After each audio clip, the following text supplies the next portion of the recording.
When I was 11 years old, my life was a lot more bleak than it is now. This happened in the early 2000s. After my dad left my mom and wanted nothing to do with our family, my mom spiraled into alcoholism and spent most of her time at the bottom of a bottle when she wasn't at work. It's a story I'm sure a lot of people can relate to, losing a parent to addiction and depression. We were poor. She could barely afford my school lunch and would shove the whole week's worth in my hands when she got her check to prevent herself from spontaneously blowing it on cigarettes and beer. I had to learn to be more self-sufficient, cooking my own meals and doing my own laundry. A lot of the times, that included taking myself home after school. It was Mom's responsibility to pick me up from school since a school bus didn't go to our district of the city. Usually she did, concerningly either a little tipsy or with a pounding hangover, but sometimes she would be too deep in a drunken stupor or dead asleep after a long day at the club, partying like the 20-something she wasn't. Whenever this happened, I took the public bus home to our little inner-city apartment. This was another one of those days. I was standing outside the school building at the end of the day and watching the students pile into the bright yellow buses or their parents' cars before being driven away. Eventually, the teachers left too, except for Mrs. Hartman, my sweet Spanish teacher who I could tell was absolutely sick of my mother forgetting me. I still remember the gray, overcast sky which reflected my mood at the time. "I'm just going to take the bus," I finally told her with a sigh. "Well, if you don't mind me taking a few stops on the way there to pick up my kids from daycare and finish some errands, I can take you home, Liv." Mrs. Hartman smiled at me. "We don't mind, right, Sydney?" I glanced over at her daughter, who was my age, and she shot me a mean side-eye before continuing to play her Nintendo DS while sitting in the shade. Sydney was Mrs. Hartman's bratty daughter who didn't like me for some stupid reason. Mrs. Hartman was a lovely woman, but also a bit naive and ditzy, so she didn't quite realize that her kid was one of the mean popular girls in class that made fun of shy, timid kids like me. Sydney made fun of me for being poor and wearing the same clothes often, and she absolutely hated having to linger after class because her mom wanted to stay and make sure I was okay. Being stuck in a car with her was out of the question. I already had to look forward to teasing tomorrow because of Mom forgetting to pick me up again. "No thank you," I politely told Mrs. Hartman. "I'm used to it." "Oh, but it's going to rain really hard soon. Where's your umbrella?" Mrs. Hartman asked. "Can she afford one?" Sydney mumbled something to that effect under her breath, low enough for her mom not to hear. "I'll be fine." I didn't look back as I started to walk away from school property. I would, in fact, not be fine, because not only did I not have an umbrella, but I didn't even have a jacket. I didn't know just how hard it would rain. Everyone else's parents watched the morning news and made sure their kids had raincoats or umbrellas just in case. Not my mom. That's just another thing I had to do on my own, I guess. Watch the forecast myself. I needed to take 2 buses to get home. During the first long bus ride, it began to rain profusely. I got off at the usual dilapidated-looking stop that didn't even have a shelter or a bench, just a sign on a street that hardly ever seemed to have traffic or any pedestrians. I tried to go into a nearby convenience store to take refuge from the rain, but when I came back out, I had missed my bus and knew it wouldn't come for another hour. Frustrated, I decided to try and walk the rest of the way home, based on the foggy memory of the appearance of the streets between my home and my school during car rides with my mom and city bus rides. This only lasted for 20 minutes before I had to try and take shelter again. The rain came down even harder, and I remember the already few people on the street were running indoors. I was starting to become nervous because I wasn't entirely sure where I was going. I turned a corner and expected to see a familiar street, but I couldn't tell if I'd seen it before or not. Uncertainly, I speed walked down the sidewalk, thinking maybe the next street would be familiar. This one seemed to be lined with abandoned, empty stores or very niche, tiny mom-and-pop shops that looked like they didn't get many customers. The rain was absolutely pouring now, creating streams on the road the sewer grates only able to drain so much of the water. That's when I saw it, the doll shop, which had a name long forgotten by me. All I cared about at the time was that it was the only building on the block which had an awning. Feeling like I was at a water park, I ducked under the little green roof jutting out over the single glass door. I didn't look at the shop at first. I simply shivered, looking like a miserable wet cat, and staring at the sheets of rain streaking down and creating a cold mist. Absolutely no one was around. I could distantly hear traffic in busier streets, but this part of the city felt totally dead. The wind blew, making everything even worse, so the raindrops fell at a slanted angle and pelted me like bullets even under the awning. I know it sounds like I'm being dramatic, but at that rate, I was gonna have a horrible cold. I turned and noticed the old-looking open sign on the door and quickly pushed it open. Water dripped from me, and I left wet footprints everywhere like I'd just been swimming. It was dusty inside, not to mention dark, with only a small table lamp on the counter and a standing lamp in another corner. It did not look like a very modern store, not even for the early 2000s. The walls and floor were dark brown wood. The floorboards creaked with every step, and cobwebs were in the ceiling corners. However, the weirdest thing about it was the wares. Dolls, all creepy but beautiful, lined the shelves and sat on displays. Porcelain dolls, rag dolls, wooden dolls, ball-jointed dolls, cloth dolls. Nothing modern, like Barbie or Bratz, the type of toys you'd see at your grandparents' house. There was also the occasional stuffed animal, designed like they were from the 80s, with big dopey smiles and large eyes. Some people would find this creepy, but as a sheltered child who didn't watch horror movies and didn't have many toys, I thought it was cool. The next thing I noticed was how quiet and empty the place was. It was pretty small, just having a singular room, with a hallway by the counter which was covered with drapes, and thus made me think it was off-limits to customers. No one was behind the desk, but there was a card sign that had "Out to Lunch" written on it in ink, next to a little service bell. "Hello?" I called, thinking an employee was in a break room somewhere and wanting to make my presence known. Maybe I could get directions. No one answered. The emptiness and the shadows pooling in the dim corners swallowed my voice. It felt lonely in there. It made me feel more sad than scared. Sad for the poor owners who clearly didn't make much of a profit from their little business. I thought as much because of how outdated and slightly dirty everything looked. I glanced back at the single shop front window to the left of the door, seeing that it was still raining cats and dogs. I did not want to go back out there. The shop was peaceful compared to the weather, so I decided to wait out the rain.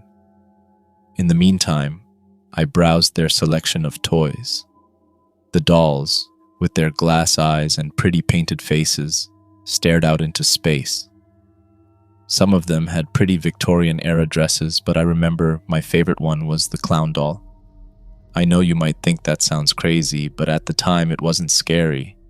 It was a ball-jointed doll made to look like a little girl dressed as a clown, her head the size of a basketball and her height ending just above my knee. She had orange curly hair and pigtails, and a sad-looking but beautiful face painted with clown makeup.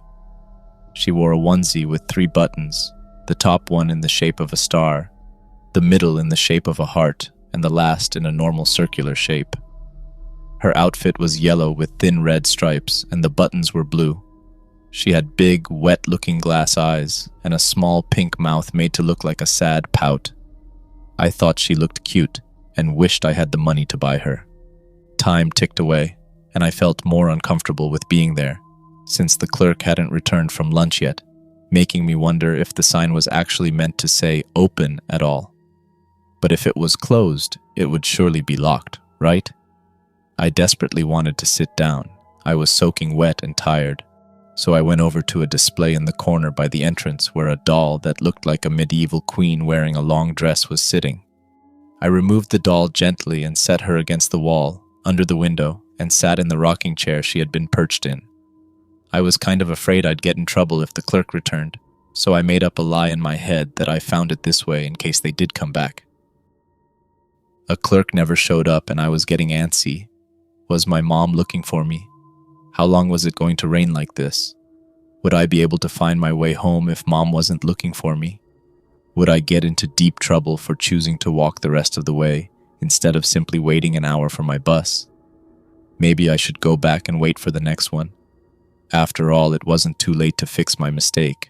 But first, I wanted to use the bathroom. So I stood up from the rocking chair and dropped my backpack on the floor. That's when I heard it. I heard what sounded like little footsteps padding over the floor somewhere in the furthest aisle. In shock, I recoiled and stepped on the doll I'd taken off the chair. I fell on top of it, and it broke, a crack going through its otherwise perfect face. "Oh no," I gasped and kneeled down to inspect it. I was absolutely horrified. The doll looked expensive, and there was no way my mother would be able to pay for it. Thinking fast, I picked it up and hid it behind a big dollhouse in that corner. Then, I investigated the noise I heard earlier. I peered around the aisle cautiously, seeing just more shelves with dolls displayed on them. Nothing. A cat darted from the bottom shelf past my feet and through another shelf, knocking toys aside all the while. I yelped and recoiled in shock, before calming down and hunting down the cat. It was an orange tabby with bright green eyes, and it was now lounging on the desk with its tail flicking irritably as it made eye contact with me. Its collar said Howie, and I figured he was the pet of the owners and must have been the source of the sound, although I could have sworn those small footsteps sounded like the hard clicking of little-heeled shoes. Satisfied with my finding, I went down that curtained-off hallway in search of the restroom. It was the first door to the left, with there being an exit at the end of the hall and 2 other doors. I went in, and there was a single toilet with no stalls, as expected. I did my business and washed my hands before I heard a big thunderclap from outside that startled me. I didn't even realize it was thundering before, so to say my heart was pounding was an understatement. This is where things get a little strange. The single light fixture in the bathroom flickered just as it did this, and I felt a chill sweep down my back, raising goosebumps in its path. Everything felt just off, and my stomach felt queasy. I hurried out of the bathroom and back into the store, and the first thing I realized was how much darker it looked. There was no more natural light coming in because the window and door were gone, replaced with a yellowish wall covered in old-fashioned flowery wallpaper. The second thing I noticed was the feeling of being watched, like every toy in that room was alive and aware of my presence. When my eyes landed on that clown girl doll again, I could have sworn her eyes had shifted since I've been in the bathroom. Before, she was looking straight ahead, standing in front of a wooden case, and now her eyes were turned to the left with her head cocked just a bit, as if she was looking at me. I stood there for a few good seconds, the cogs in my brain slowly turning to process the fact that, in the 5 or 6 minutes it took to use the bathroom, the door and window had disappeared like it had never been there to begin with. I walked over and slid my hands all over the wall, thinking someone was playing a prank on me and had put wallpaper over the door and window, but no, it was a solid wall. I knocked it, and it felt sturdy under my knuckles. I tried to get my breathing under control as I turned back around to face the room. Before I could make another move, I froze like a deer in headlights. Something had changed. Something was different about the room now. I could feel it in my bones, but it was so cluttered with toys that I couldn't put my finger on it right away. Then I realized. At least 3 toys were missing. 1, the clown girl. 2, a toy I hadn't brought up before, made to look like a small boy wearing a lion onesie, complete with whiskers drawn on his plump cheeks, and an animal hoodie with a mane framing his head. 3, a wind-up infant on all 4s that was clearly able to crawl if you twisted the little lever on its back. They were all a few of the toys I'd admired the longest when I first entered, before I got tired enough to sit down, and in their place was a circle of clean wood on an otherwise dust-layered floor. At this point, I was terrified, and I yearned for an adult. Howie watched me from the desk still, but his presence wasn't comforting. I felt like he knew what would happen to me, strangely enough. Still thinking an employee was taking a lunch break somewhere, I fled back into that hall to check the other rooms. Instead, when I laid eyes on the exit sign above the door at the end, I changed plans and went straight for that, having forgotten there was another way out. I went through the exit, and instead of being met with cold air and rain, I entered an exact copy of the shop, missing toys and all, everything exactly in place. I turned around to go back through, but the exit door was gone, and it was just that wall where the door used to be. It was like I had teleported back to where I was. This time, when I ran back into the hall, I continued with my plan of checking the other doors. One on the right was a closet space with cleaning supplies in it, and a big spider had its home in there. I went to the last door and opened it, desperately asking, "Is anyone in here?" Yes, there was. The room was a small office, with a man hunched over in a rickety chair at his desk full of papers. But the man was not alive. He was a dried-up, almost mummified-looking corpse wearing a button-up shirt and trousers. Only a few wiry strands of hair hung from his gray head, and his body looked emaciated from decay. He didn't smell like anything but dust and mothballs. There was no odor of rot in the air at all. At the sight of his hollow eye sockets and slightly agape mouth, I inhaled a sharp breath and took a step back. Did he just die sitting there, slightly leaned back like he was staring at the ceiling, with one arm laid out over the desk? How did he die with no one realizing? How long had he been dead? How did his cat survive for so long? Was this place haunted because of him, and that's why those toys disappeared? All these questions circled through my mind, but above all, I wondered, will I be stuck here forever?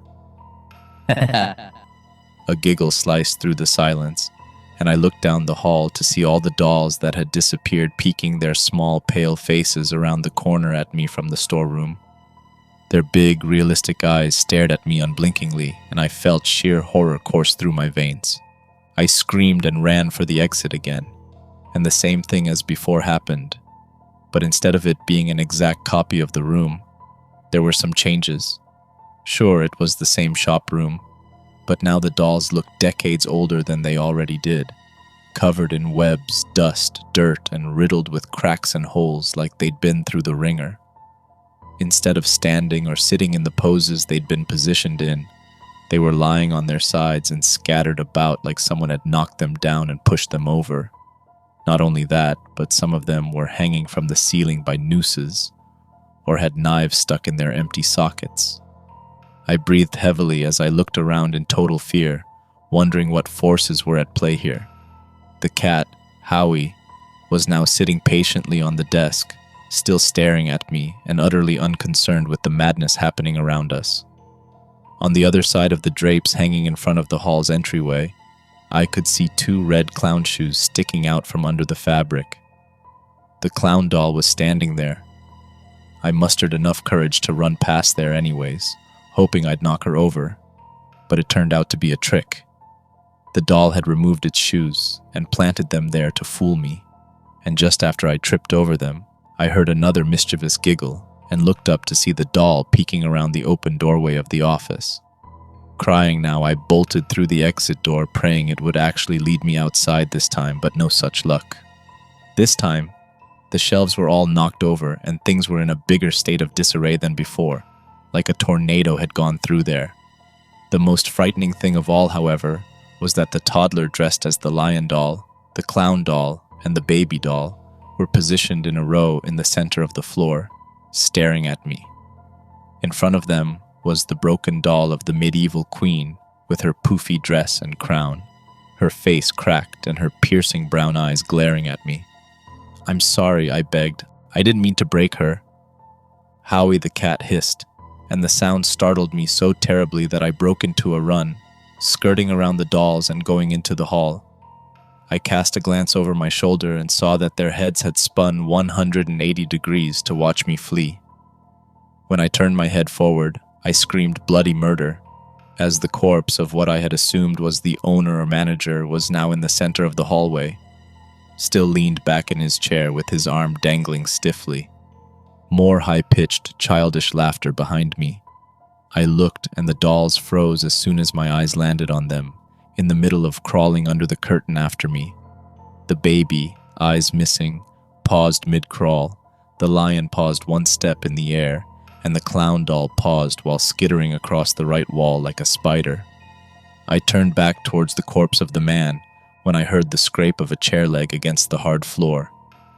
My heart was seized in an ice-cold grip of terror as what I was so sure had been a corpse was now standing rigidly in front of me, inches away. His hand was held out, palm up. "Pay your dues." His quiet sandpaper voice whistled out of his frozen, shriveled mouth like a ventriloquist's puppet. I pushed past him, screaming and fleeing through the exit again, only to find the same room in an even worse state of disrepair. The walls were crumbling, full of cracks and holes, and through each opening a hellish choir of tormented moans and weeping spilled out like the tortured cries of the damned. There were holes in the floor which were deeper than they had any right being, and decapitated dolls' heads and popped-out eyes rolled over the floor as if pushed by an invisible wind. The dolls from before were the only toys still intact, paused mid-chase as if in a game of freeze tag. Knives taken from God knows where clutched in their porcelain grip and their eyes hungrily staring at me. The queen doll watched from the entryway of the hall, peering through the gap in the curtain. Every time I looked away, they got a few inches closer, and Howie the cat was now yowling at me like I was a threat, his back arched and his hair standing on end. I was now in the throes of panic, but I still forced my body to move as I did the only thing that I could think of. I snatched up my backpack from the corner with the rocking chair. When I looked back, hearing the scuttling noises, the evil dolls were closer now. The clown doll's face still looked pouty and pitiful, making her murderous intent all the creepier. I tried to keep my eyes on them as I rummaged through my backpack, but there was so much stuff tossed in there, completely unorganized, that I got impatient and needed to look. I finally fished my coin purse out, but when I looked back, the clown doll's sad eyes were inches from me, with her knife raised towards my head. I tried to knock them all over as I ran past them, but they were as heavy as real children, and their bodies now felt like flesh and bone rather than fragile porcelain. I slammed my lunch money, the only thing my mother could ever afford me, on the desk. "Here's your money," I yelled out. "I don't know if it's enough, but it's all I have." Then, I ran through the hall, sidestepped the queen doll so I didn't damage her further, and hurtled through the exit door. I ended up back in the hallway, in front of the same exit door I just entered. But things were different this time. That oppressive atmosphere was gone. I ran down the hall, my backpack thumping on my back, past the office door which I refused to even glance at, and into the front room, which was filled with grayish, dim sunlight from an overcast afternoon sky. I looked to my right towards the desk. The cat was still there, licking his paw casually and unbothered by me being there, and next to him was a piece of paper which wasn't there before. I took it curiously and realized it was a receipt.